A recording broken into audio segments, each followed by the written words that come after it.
다 같이 묵도하심으로 살아계신 하나님께 예배를 드리겠습니다. 다 같이 묵도하시겠습니다.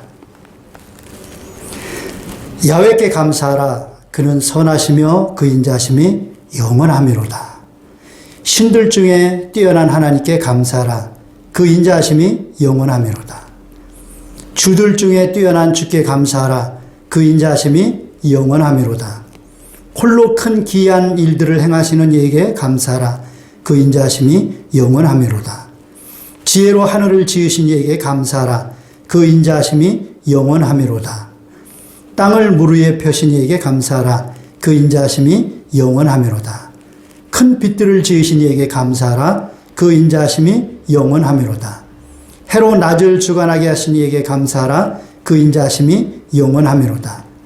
달과 별들로 밤을 주관하게 하신 이에게 감사하라. 그 인자하심이 영원하미로다.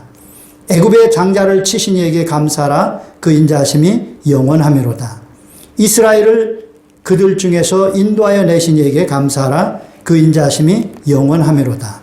강한 손과 펴신 팔로 인도하여 내신 이에게 감사하라. 그 인자하심이 영원하미로다. 아멘.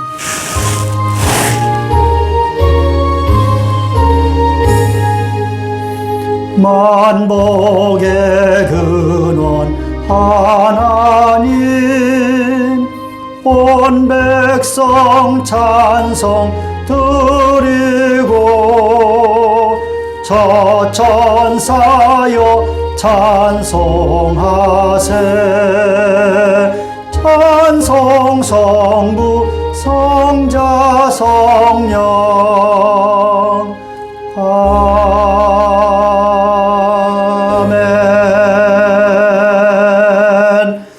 전능하사 천지를 만드신 하나님 아버지를 내가 믿사오며 그 외아들 우리 주 예수 그리스도를 믿사오니 이는 성령으로 잉태하사 동정녀 마리아에게 나시고 본디오 빌라도에게 고난을 받으사 십자가에 못 박혀 죽으시고 장사한 지 사흘 만에 죽은 자 가운데서 다시 살아나시며 하늘에 오르사 전능하신 하나님 우편에 앉아 계시다가 저리로서 산 자와 죽은 자를 심판하러 오시리라. 성령을 믿사오며 거룩한 공회와 성도가 서로 교통하는 것과 죄를 사하여 주시는 것과 몸이 다시 사는 것과 영원히 사는 것을 믿사옵나이다. 아멘. 자리에 앉으셔서 찬송가 589장 넓은 들의 익은 곡식 찬양드립니다.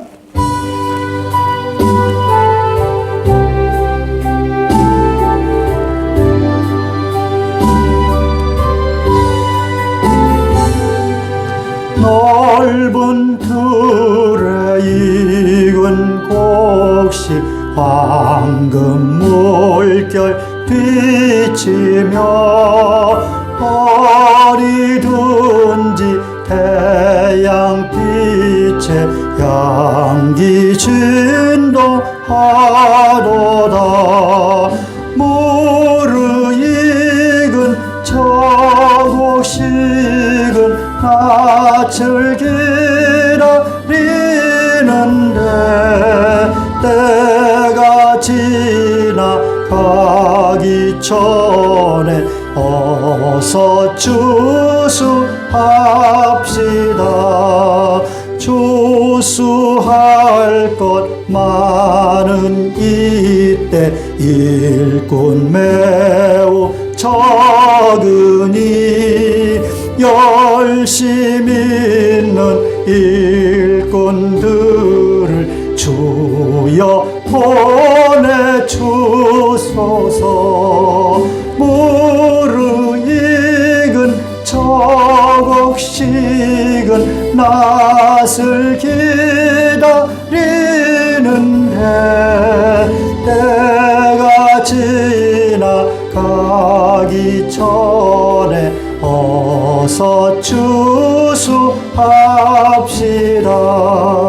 먼동 틀 때 일어나서 일찍 들에 나가 방언 때가 되기까지 주 추수하게 하소서.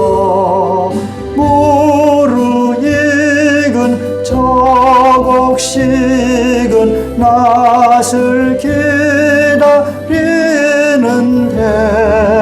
때가 지나가기 전에 어서 추수합시다. 거둬들인 뭐든 알고 전구 창고 들인 후 주가 베풀 잔치 차리 우리 참여하겠네. 무르익은 저곡식은 낫을 기다리는데 때가 지나가기 전에 어서 추수합시다.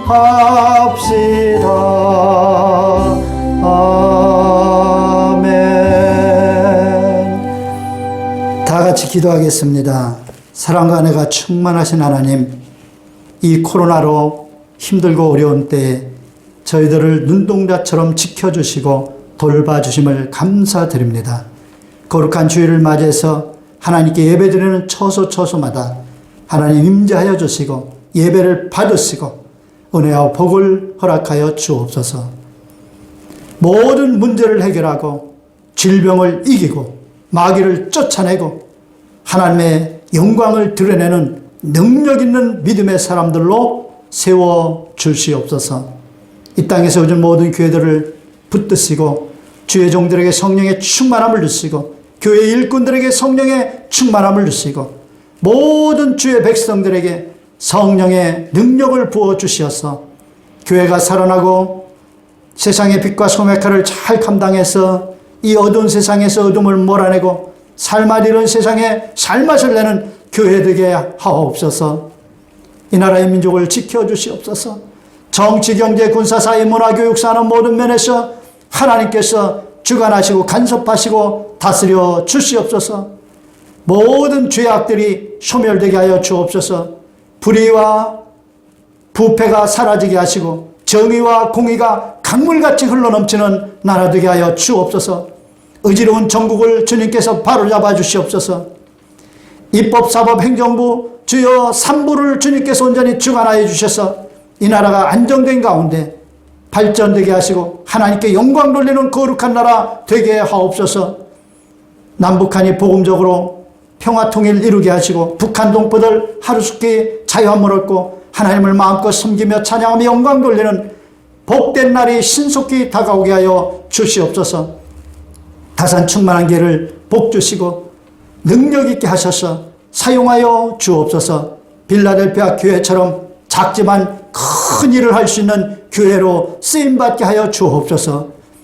성령이 충만한 교회요, 믿음, 소망, 사랑이 충만한 교회요, 기쁨과 감사가 평안이 충만한 교회요, 봉사와 섬김과 헌신이 충만한 교회요, 전도의 열매가 충만한 교회 되게 하시고 하나님이 임재하셔서 하나님의 영광이 충만한 교회 되게 하여 주옵소서. 이 교회를 통하여 이 지역의 많은 영혼들이 구원받고 말씀을 통하여 하나님의 은혜와 축복 속에 승리하며 사는 역사가 이루어지게 하여 주시옵소서.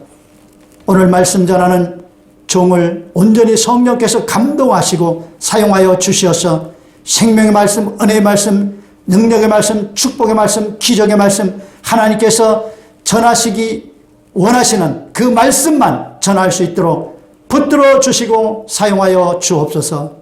모든 예배를 우리 하나님께 올려드리며 예수님의 이름으로 간절히 기도하옵나이다. 아멘. 오늘 하나님 말씀은 시편 50편 7절로 23절입니다. 예, 본문이 조금 깁니다. 시편 50편 7절로 23절입니다. 제가 말씀을 봉독합니다. 내 백성들아 들을지어다. 내가 말하리라. 이스라엘아 내가 네게 증언하리라. 나는 하나님 곧 네 하나님이로다. 나는 네 재물 때문에 너를 책망하지는 아니하리니 네 번제가 항상 내 앞에 있음이로다. 내가 네 집에서 수소나 네 우리에서 수디엄소를 가져가지 아니하리니 이는 삼림의 짐승들과 무산의 가축이 다 내 것이며 산의 모든 새들도 내가 아는 것이며 들의 짐승도 내 것이미로다.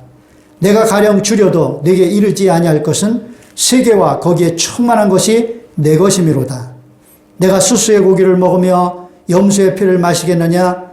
감사로 하나님께 제사를 드리며 지존하신 이에게 내 소원을 갚으며 환난 날에 나를 부르라. 내가 너를 건지리니 내가 나를 영화롭게 하리로다.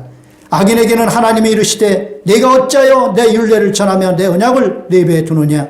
내가 교훈을 미워하고 내 말을 내 뒤로 던지며 도둑을 본즉 그와 연합하고 간음하는 자들과 동료가 되며 내 입을 악에게 내어주고 내 혀로 거짓을 꾸미며 앉아서 내 형제를 공박하며 내 어머니의 아들을 비방하는도다. 내가 이 일을 행하여도 내가 잠잠하였더니 내가 나를 너와 같은 줄로 생각하였도다. 그러나 내가 너를 책망하여 내 죄를 내 눈앞에 낱낱이 드러내리라 하시는도다. 하나님을 잊어버린 너희여 이제 이를 생각하라. 그렇지 아니하면 내가 너를 찢으리니 건질 자 없으리라. 감사로 제사를 드리는 자가 나를 영화롭게 하나니 그의 행위를 옳게 하는 자에게 내가 하나님의 구원을 보이리라. 아멘. 할렐루야. 저는 오늘 감사의 예배가 진짜 예배라는 제목으로 함께 은혜를 나누겠습니다. 예수 믿은 때부터 우리는 예배의 삶을 살게 됩니다.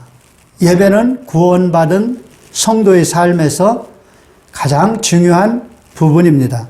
왜냐하면 구원받은 성도들은 하나님과 제사로, 즉 예배로 언약한 자들이기 때문입니다. 시편 50편 5절에 말씀합니다. 나의 성도들을 내 앞에 모으라.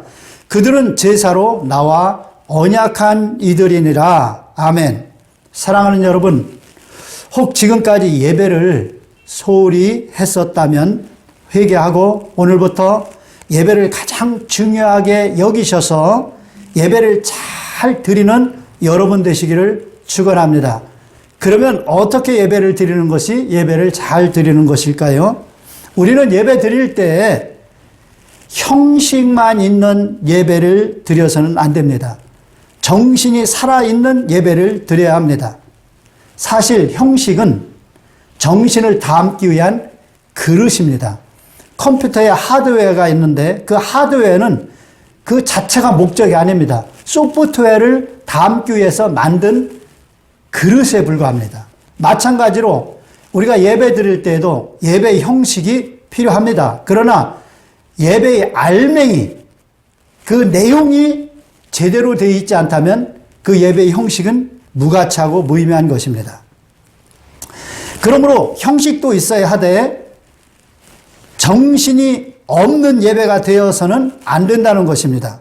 예배는 반드시 정신이 살아있는 진짜 예배가 되어야 합니다. 예수님께서는 어디서 예배를 드리는 것이 옳으냐고 질문하는 사마리아 여인에게 장소가 중요한 것이 아니라고 하시면서 하나님께 예배하는 자는 영과 진리로 참되게 예배해야 한다고 말씀하고 있습니다. 하나님께서는 영과 진리로 참되게 예배하는 자를 찾으신다고 말씀합니다. 그래서 하나님은 영이시기 때문에 예배하는 자가 영과 진리로 예배할지니라 말씀하셨습니다. 그러니까 예배의 어떤 형식, 그것이 불필요한 것은 아니지만 영과 진리로 드려지는 그 내용, 그것이 살아있지 않다면 그 예배는 아무런 의미가 없다는 것입니다. 하나님은 우리가 어떤 멋진 예배의 형식을 만들어서 예배를 드린다고 해서 그것을 귀하게 여기고 받으시는 분이 아니십니다. 하나님은 영이시기 때문에 예배하는 자가 영과 진리로 예배를 드려야 그 예배를 기쁘게 받으시는 것입니다.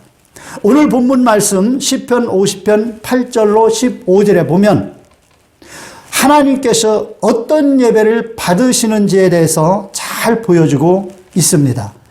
말씀을 읽어볼까요? 내 백성아 들을지어다. 내가 말하리라. 이스라엘아 내가 내게 증언하리라. 나는 하나님 곧 네 하나님이로다. 이스라엘 백성들이 하나님을 잊고 하나님을 경외하는 마음을 상실하고 헛된 예배를 드리기 때문에 하나님께서 이렇게 말씀하시는 거예요. 나는 하나님 네 하나님이로다. 자, 그러면서 그들의 예배에 대해서 말씀하십니다. 나는 네 재물 때문에 너를 책망하지는 아니하리니 네 번제가 항상 내 앞에 있음이로다. 이스라엘 백성들은 상번제라고 아침 저녁으로 날마다 예배를 드리고 그랬습니다. 이 재물 때문에는 하나님께서 책망하지 않겠다는 거예요. 왜? 항상 내 앞에 아침 저녁으로 이렇게 늘 재물을 드린 거예요. 자, 그러면서 하시는 말씀이 내가 내 집에서 숫소나 내 우리에서 숫염소를 가져가지 아니하리니 이는 삼림의 짐승들과 뭇산의 가축이 다 내 것이며 산의 모든 새들도 내가 아는 것이며 들의 짐승들도 내 것이미로다.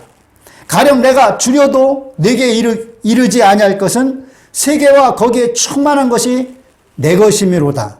내가 수수의 고기를 먹으며 염소의 피를 마시겠느냐?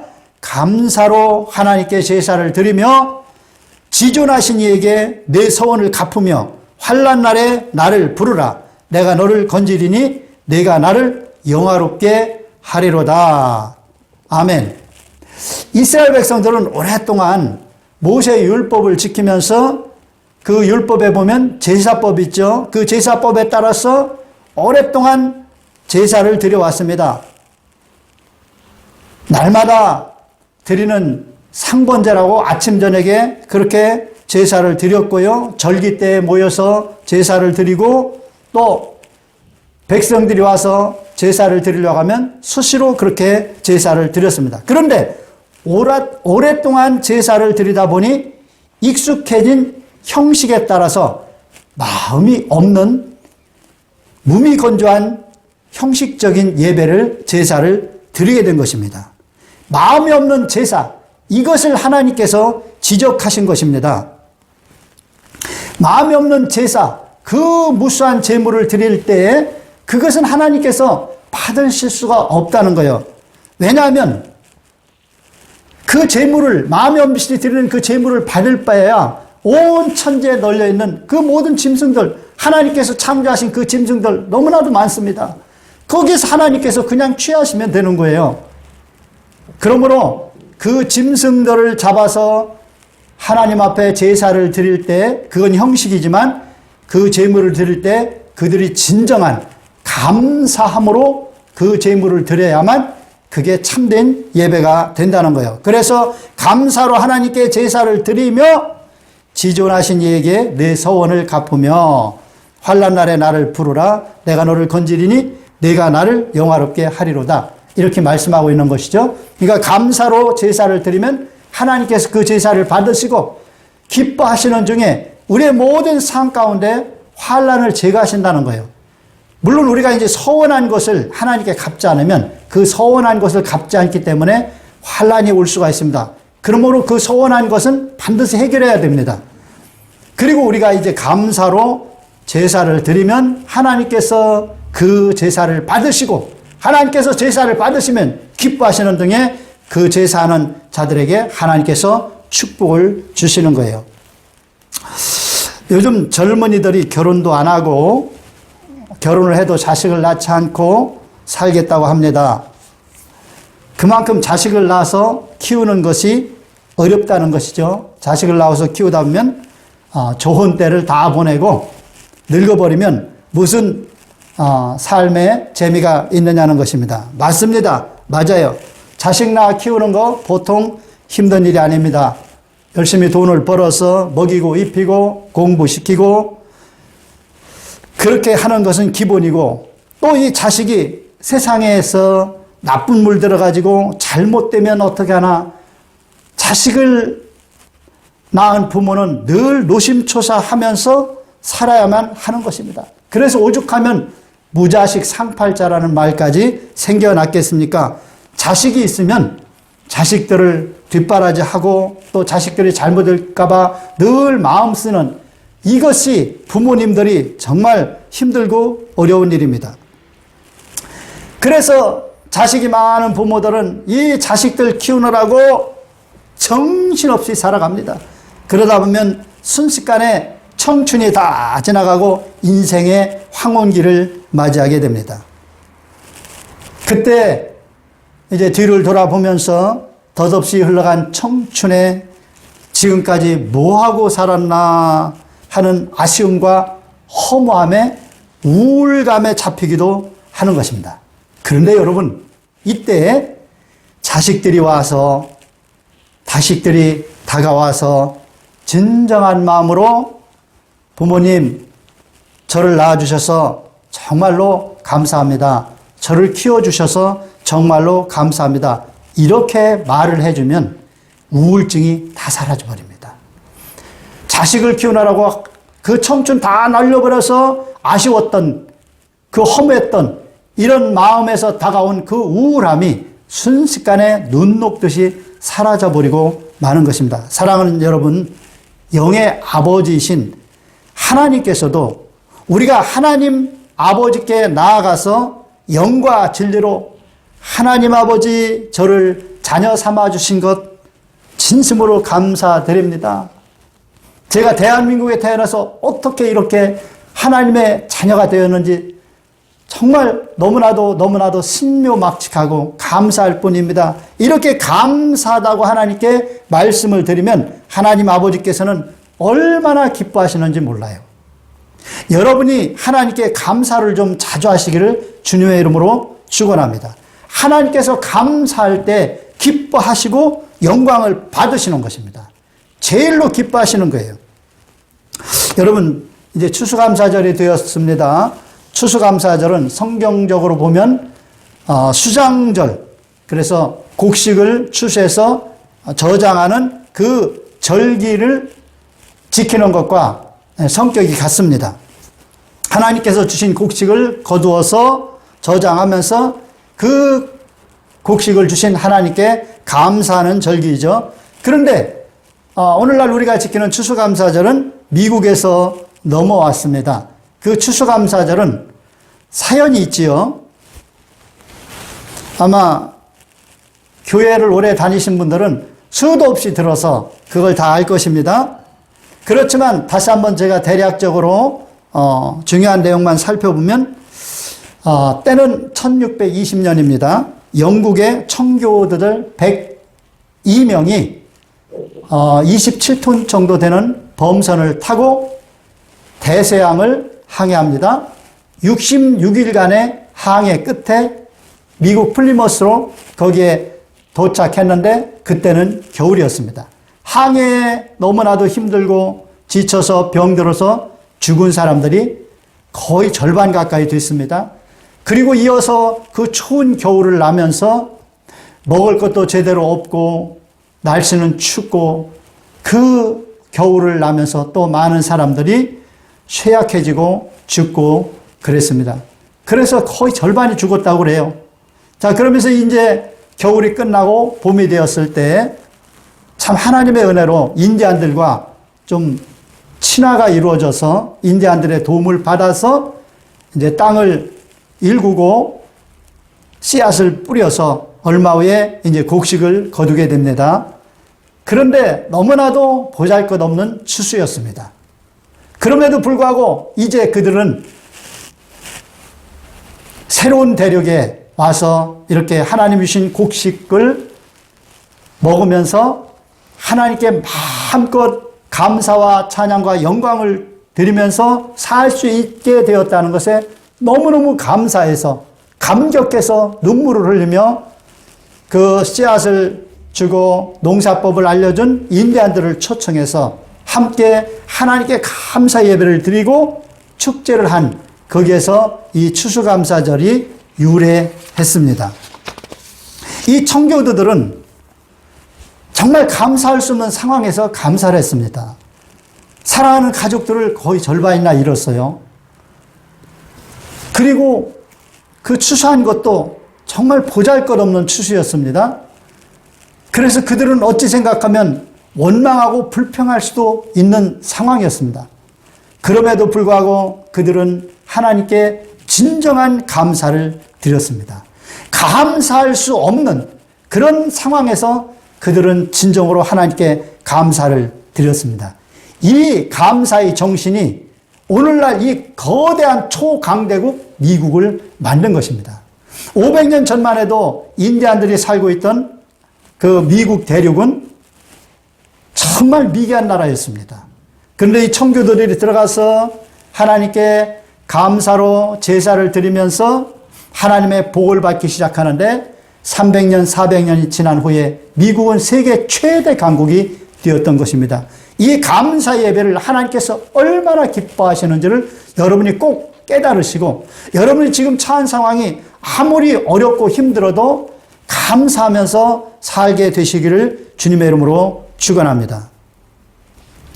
그러면 우리는 하나님께 무엇을 감사하고 어떻게 감사하면서 예배를 드려야 할까요? 첫 번째로 구원의 은혜에 감사해야 합니다. 한번 따라하겠습니다. 구원의 은혜, 구원의 은혜. 부모님께 가서 부모님 저를 낳아주셔서 너무 감사합니다. 이렇게 말하면 부모님은 정말 가슴이 설레면서 너무나도 기쁩니다. 와, 내가 자식 잘 낳았구나. 자식 참 잘 커졌구나. 그렇게 기쁨이 있는 것입니다. 그런데 만약에 자식이 와가지고 왜 저를 낳으셔가지고 이렇게 힘들고 고생하며 살게 하셨나요? 그러면 부모님의 가슴은 무너져 내리는 것입니다. 여러분, 우리가 예수 믿고 구원받아서 하나님의 자녀가 된 것은 큰 축복입니다. 여러분, 우리가 구원받지 못했으면 우리는 세상에서 아무리 부경화를 누리며 살아도 결국 얼마 있지 않아서 그 인생은 끝나고 죽어서 지옥에 떨어질 수밖에 없습니다. 그러나 구원받았기 때문에 이 세상에서 아무리 보잘것없이 살아도, 힘겹고 어렵게 살아도 그 짤막한 인생 결국은 끝나고 영원히 천국에서 하나님의 은혜와 축복 속에 행복을 누리며 살 수가 있는 것입니다. 그러므로 이 구원받은 은혜가 얼마나 큽니까? 삼위일체 하나님께 우리는 감사드려야 합니다. 성부 하나님께서는 우리를 너무나도 사랑하셔서 하나님의 세상을 이처럼 사랑하사 독생자를 주셨습니다. 예수님을 이 땅에 보내주셨어요. 그래서 누구든지 예수님을 믿으면 멸망치 않고 영생을 얻게 하신 것입니다. 우리 예수님께서는 하나님의 뜻을 받들어서 그 영광스러운 천국, 하나님의 영광스러운 보좌를 버리고 이 땅에 내려오셨습니다. 그래서 이 땅에서 머리둘 것 없이 그렇게 사시다가 모든 사람들을 섬겨주면서 그들에게 생명의 말씀을 전하면서 천국의 복음을 전하면서 그렇게 섬겨주며 살다가 모든 인류의 죄를 다 청산하기 위해서 죄의 삭은 사망이라 십자가에 매달려 죽으심으로 말미암아 온 인류의 죄를 다 청산하신 것입니다. 그래서 우리의 구주가 되신 거예요.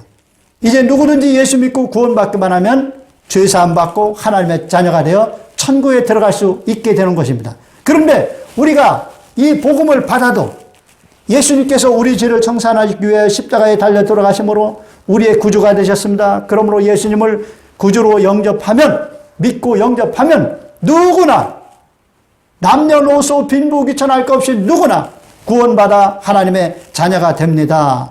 이렇게 복음을 전해도, 이런 복음을 들어도 믿는 사람이 많지가 않습니다. 그럼 왜 똑같은 복음을 듣고 누구는 믿고 누구는 믿지 않을까요? 그것은 바로 성령의 역사입니다. 성령으로 말미암지 않고는 아무도 예수를 주라 시인할 수 없다고 그랬습니다. 그러니까 성령이 우리 가운데 오셔서 예수님이 구주가 되신 것을 깨닫게 하시고 예수님이 주가 되신 것을 깨닫게 하셔야만 그게 깨달아지고 믿게 되는 거예요. 그래서 물과 성령으로 거듭나지 아니하면 하나님 나라에 들어갈 수 없다. 예수 믿고 구원받는 데 있어서 성령의 역사는 절대적인 것입니다. 그래서 우리가 예수 믿고 구원받도록 한 이 성령의 은혜에 감사하는 여러분 되시길 바랍니다. 그래서 예수님을 보내주신 성부 하나님, 우리의 죄를 사하기 위해서 십자가에 달려 죽으신 예수님, 그리고 그 예수님이 우리의 구주가 되신다는 것을 깨닫고 믿게 하신 성령님, 이 삼위일체 하나님께 감사하는 여러분 되시기를 주님의 이름으로 축원합니다. 이것이 예배에서 가장 중요한 기본입니다.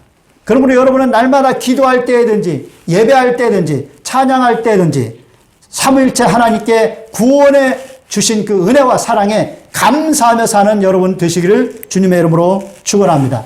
그 다음에 두 번째로 우리는 범사에 감사해야 합니다. 이것은 하나님의 명령입니다. 범사에 감사라는 말씀은 감사할 일이 있을 때는 물론 감사할 수 없을 때, 환난 중에도, 힘들고 어려운 중에도 감사라는 말씀입니다. 사람들은 말할 것입니다. 어떻게 범사에 감사할 수가 있느냐? 그것은 억지 주장이다.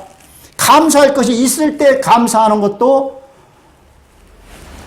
쉬운 일이 아닌데, 그래서 감사할 일이 있어도 감사하지 않는 사람들이 얼마나 많은데, 감사할 수 없는 상황에서 감사라고 하는가? 그것은 억지다. 그렇게 말합니다. 네, 맞는 말인 것 같습니다. 그러나 하나님께서 범사에 감사라고 말씀하셨다면 거기에는 이유가 있는 것입니다. 한번 그 이유를 따져볼까요? 첫째로 범사에 감사하는 것이 유익하기 때문입니다. 인생지사 세옹지마라는 말이 있습니다. 사람이 살다 보면 복과 화가 교대로 온다는 것이죠.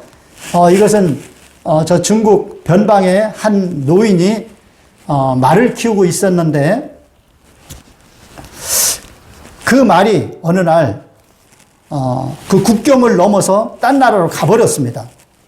그래가지고 말을 잃었으니까 이제 굉장히 슬플 거 아니에요. 그래서 사람들이 찾아와서 아유 말이 도망가서 얼마나 상심하셨습니까? 그러자 노인이 뭐 상심할 거 있나? 또 좋은 일이 또 오지 않겠나? 그렇게 말을 했다는 거예요. 자, 그런데 얼마 있지 않아서 이 국경을 넘어갔던 말이 다른 명말을 한 마리 데리고 또 넘어온 거예요. 그러자 이제 동네 사람들이 와가지고 또 그랬다는 거죠. 와, 말을 아주 좋은 말을 한 마리 데리고 왔으니 얼마나 좋습니까? 얼마나 좋으십니까? 그러자, 뭐 좋아할 거 뭐 있어? 뭐 또 무슨 나쁜 일이 또 일어날 수도 있지 않겠어? 뭐 항상 좋기만 하겠어? 그렇게 말을 했다는 거예요. 자, 그런데 얼마 있지 않아서 그 노인이 외아들이 한 명 있었는데 그 새로 온 명말을 탄다고 탔다가 그만 말에서 떨어져가지고 다리가 다쳐서 절름발이가 되어버렸습니다. 그래 또 동네 사람들이 찾아와가지고 아이고 어째요 너무 상심하시겠어요. 그러자 뭘 상심할 거 있어. 또 좋은 일이 오지 않겠어? 그렇게 노인 양반이 말했다는 거예요. 자, 그런데 얼마 있지 않아서 전쟁이 일어났습니다. 그래가지고 그 동네의 젊은이들은 모두 전쟁터로 끌려갔어요. 근데 이 노인의 아들은 절름발이가 돼서 전쟁에서 징집 면제가 됐습니다. 근데 얼마 있지 않아서 이제 전쟁이 끝이 났는데 그 동네에서 전쟁터에 간 사람들이 다 죽고 아무도 돌아온 사람이 없었다는 거예요.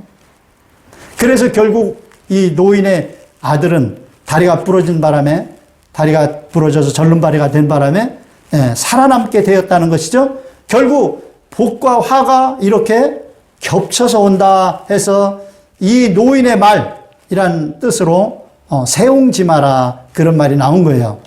그 인생은 복과 화가 이렇게 교차로 오는 거예요.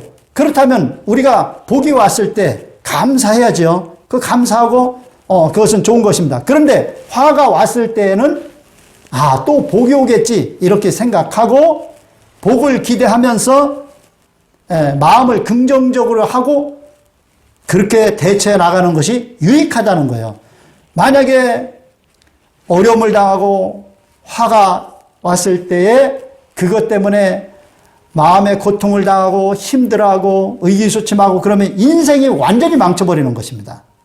또 복이 올 것을 기대하면서 그렇게 잘 대처해 나가면 오히려 인생을 더 유익하게 살 수 있다는 것이죠. 그래서 하나님께서 범사에 감사하라고 말씀하신 것은 정말로 의미가 있는 것입니다. 자, 그리고 우리 예수 믿는 사람들이 범사에 감사할 절대적인 이유가 있습니다. 그것은 우리 예수 믿는 사람들에게는 어떤 나쁜 일이 오더라도 그 모든 것이 합력해 선이 될 수 있기 때문입니다.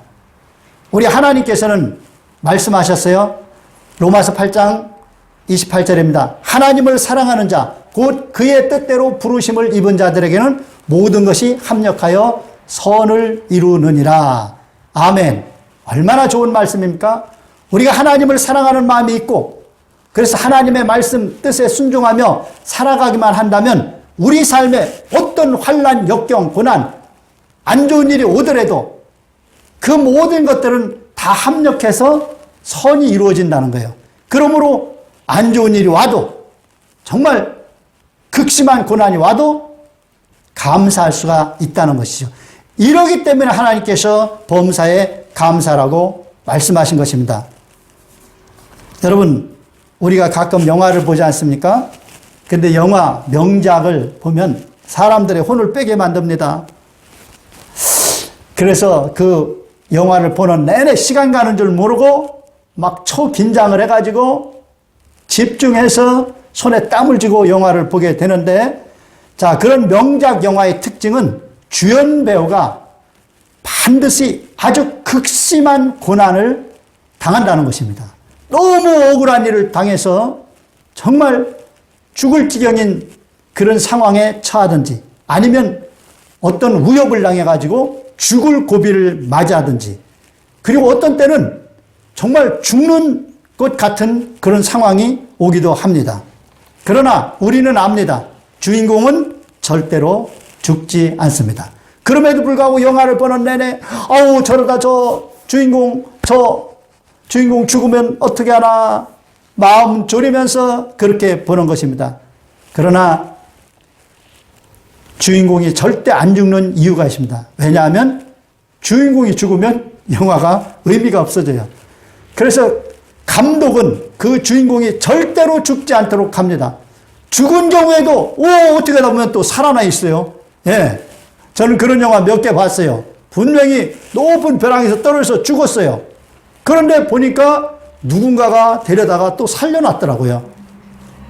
그러면 굉장히 극적이기 때문에 사람들이 더 빠져들게 되는 것이죠. 여러분, 하나님께 부름받은, 하나님의 선택을 받은 예수 믿는 사람들은 주연 배우들입니다. 한번 따라 합시다. 나는 주연 배우다. 하나님께서는 우리가 절대로 망하도록 내버려두지 않습니다. 주연 배우가 더 정말 멋진 주연 배우가 되려면 극심한 고난 속에서 그것을 극복하고 이겨내고 그 고난을 가져온 모든 사람들, 그 원수 악당들을 다 처리할 때 그 배우가 더 멋진 것처럼, 여러분, 우리 삶 가운데 극심한 환난과 고난이 찾아오는데 어려우면 어려울수록, 더 심하면 심할수록 하나님께서는 우리를 더 값지고 귀하게 사용하신다는 증거입니다. 그러므로 여러분, 어떠한 환난 풍파가 오더라도 범사에 감사하는 여러분 되시기를 주님의 이름으로 축원합니다. 우리가 하나님을 사랑하는 한, 하나님의 뜻대로 순종하며 사는 한 모든 것은 합력해서 선을 이루기 때문에 우리는 절대로 어떤 상황에서도 걱정할 필요가 없습니다. 우리가 진정으로 걱정해야 될 것은 하나님을 사랑하는 마음이 식어지는 것, 하나님을 잊어버리는 것, 세상에 빠져서 하나님을 놓쳐버리는 것, 이것을 걱정해야지. 우리가 하나님을 사랑하고 말씀에 순종하며 살고 있다면 어떤 환난 풍파가 다가와도 전혀 걱정할 필요가 없는 것입니다. 믿는 여러분 되시기를 주님의 이름으로 축원합니다. 자, 세 번째로 우리가 하나님께 무엇을 감사해야 될까요? 받은 은혜와 복을 기억하면서 감사를 해야 됩니다. 사랑하는 여러분, 우리가 하나님께 감사할 적에 아무 생각 없이 무조건 감사해야지, 감사합니다, 감사합니다. 그런 감사는 깊이가 없습니다. 진정한 감사는 하나님께서 나를 어떻게 보살펴 주셨는가, 어떻게 은혜를 베푸셨는가, 하나님께서 내게 주신 복이 무엇인가를 정말 곰곰이 생각해보고 그 하나하나를 기억하면서 그것에 대해서 감사할 적에 더 진정한 감사, 온전한 감사가 되는 것입니다. 그러므로 여러분, 하나님 앞에 무조건 감사하지 마시고 우리에게 주신 은혜를 생각하고 주신 복을 기억하면서 감사하는 여러분 되시기를 주님의 이름으로 축원합니다. 사람이 원하는 돌에 새기고 은혜는 물에 새긴다는 말처럼 하나님께서 주신 은혜를, 하나님께서 주신 복을 너무나도 쉽게 잊고 사는 것 같아요. 그러나 하나님께서 안 해주신 것, 기도했는데도 안 해주시고 여러 가지 기대했는데도 안 된 것, 이런 것들은 또 막 원한처럼 이렇게 생각하면서 오랫동안 간직하고 사는데, 여러분 중심에서 모든 나쁜 것은 다 제거하시고 하나님께서 여러분에게 주신 은혜와 복을 기억하시면서 감사하는 여러분 되시길 바랍니다. 우리가 살 수 있는 환경을 주신 것에 감사하는 여러분 되시길 바랍니다. 여러분, 해와 달과 별을 주시고 맑은 공기를 주시고 물도 주시고 우리에게 필요한 모든 것, 정말 하나님이 주셔서 다 우리가 호흡하며 살고 있지 않습니까? 그것에도 감사할 줄 아는 여러분 되시길 바랍니다. 특별히 의식주 문제를 해결해 주시고 일용할 양식을 주신 것에 대해서 감사합시다. 이 코로나로 어려운 시기에 이렇게 별 탈 없이 잘 이기고 살아오게 돌봐주신 하나님의 은혜에 감사하십시다. 가족들 건강 지켜주신 것 감사합시다. 세상의 수많은 위험 가운데서도 지켜주시고 돌봐주신 것 감사합시다. 수많은 죄악의 유혹이 몰려옴에도 죄에 빠지지 아니하고 하나님 은혜 가운데 살게 하신 것 감사합시다. 남편이 바람피지 않은 것 감사하시고 아내가 바람피지 않은 것 감사하시고 자녀들이 나쁜 애들과 어울리면서 망가지지 않은 것도 감사하시고, 여러분, 우리가 이렇게 찾아보다 보면 감사할 것이 너무나도 많습니다. 어떤 분은 감사할 것이 아무리 찾아봐도 없다고 하는 그런 분도 계실 것입니다.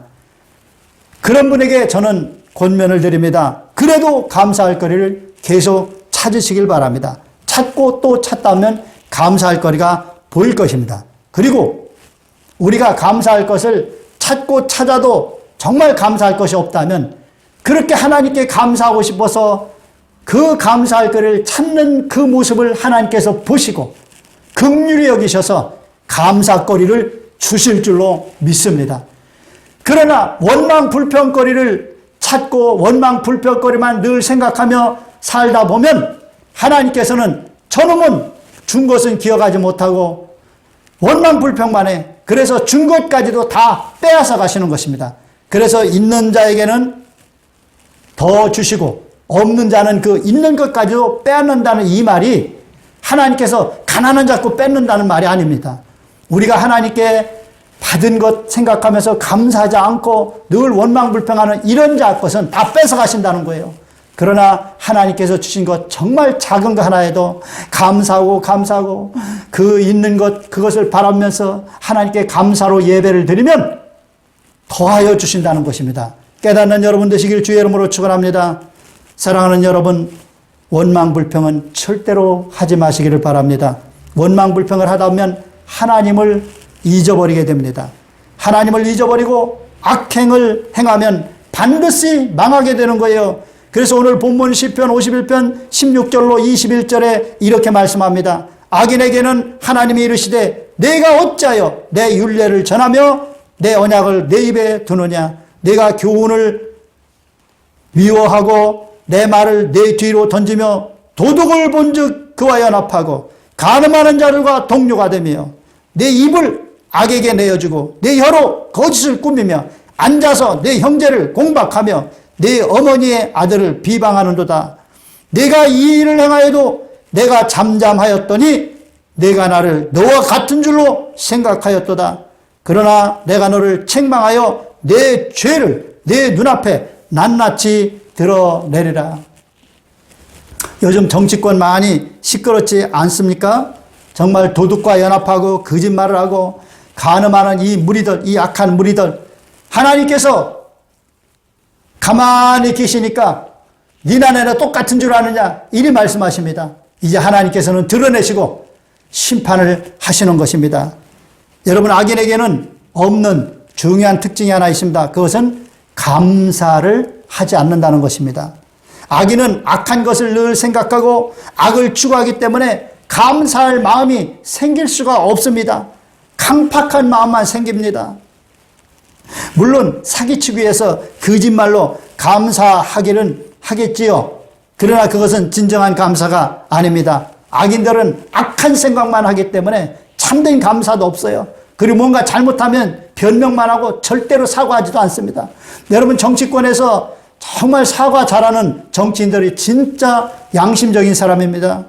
사과 안 하고 변명만 하는 사람들은요, 진짜 정치권에서 퇴출시켜야 돼요. 그런 사람은 이 나라를 망가뜨리는 존재들입니다. 백성들에게 고통을 주는 사람들이에요.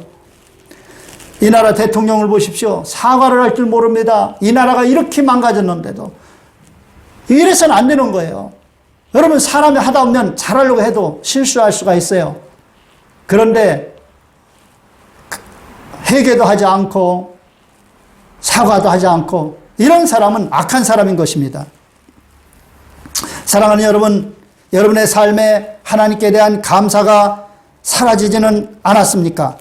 그렇다면 여러분의 모든 예배는 하나님께 드려지는 예배가 될 수 없습니다. 감사가 빠진 예배는 하나님께서 받지 않으시는 것입니다. 감사가 빠졌다면 이것은 악인들과 연합한 것이고 하나님을 잊은 것입니다. 그러면 하나님께서는 반드시 찢어버리겠다고 말씀하십니다. 하나님을 잊어버린 너희여, 이제 이를 생각하라. 그렇지 아니하면 내가 너희를 찢으리니 건질 자가 없으리라. 감사로 제사를 드리는 자가 나를 영화롭게 하나니 그의 행위를 옳게 하는 자에게 내가 하나님의 구원을 보이리라.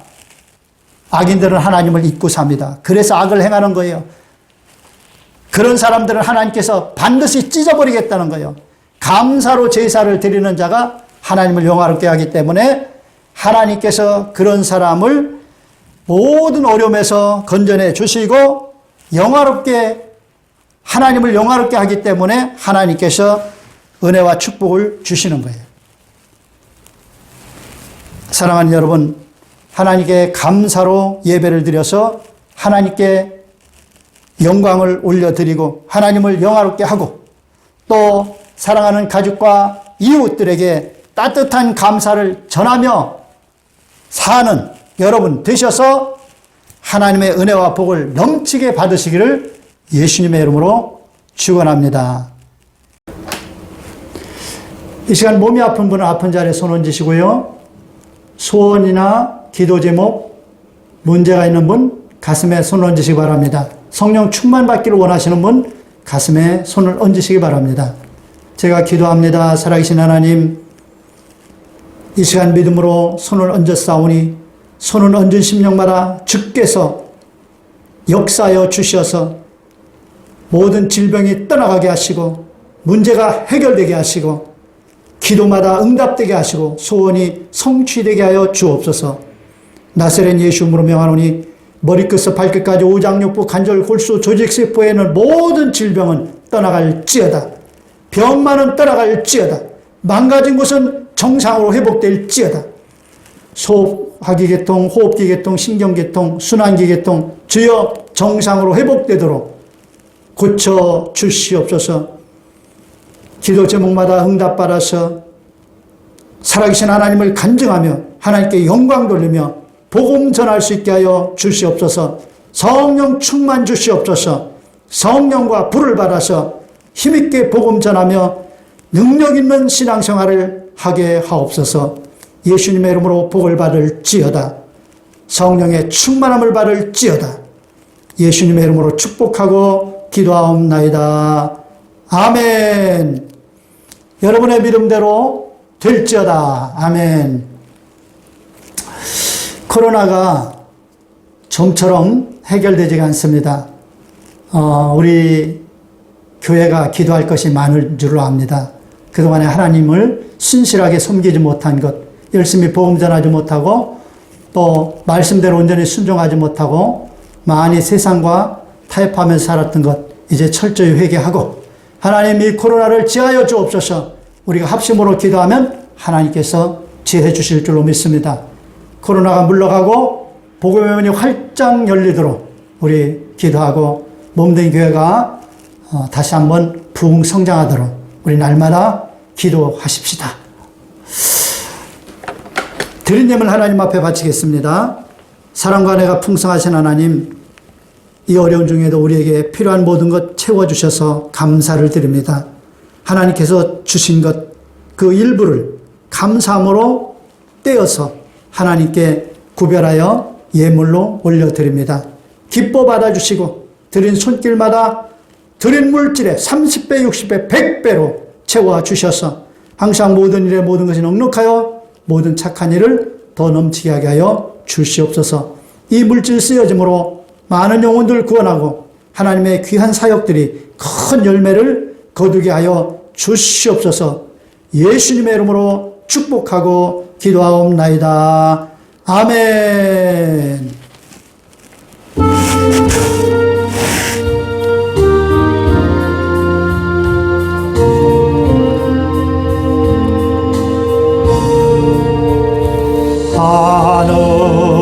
하늘에 계신 아버지 이름 거룩하사 주님 나라 임하시고 뜻이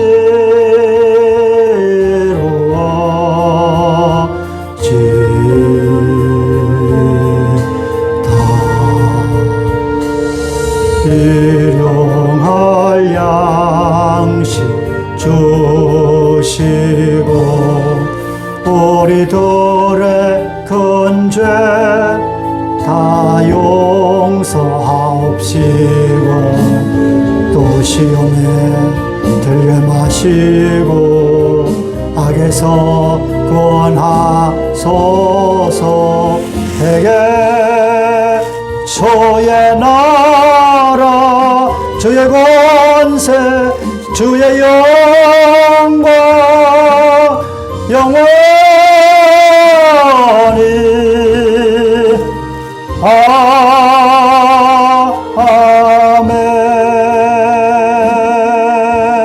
아멘. 지금은 우리 주 예수 그리스도의 무한하신 은혜와 하나님 아버지의 극진하시고 영원하신 사랑과 성령의 내주 감동감화 교통 충만케 하심이 사랑하는 주의 백성들 머리 위에와 가정과 자녀와 직장과 사업장과 범사 위에 지금으로부터 영원토록 함께 계실지어다. 아멘.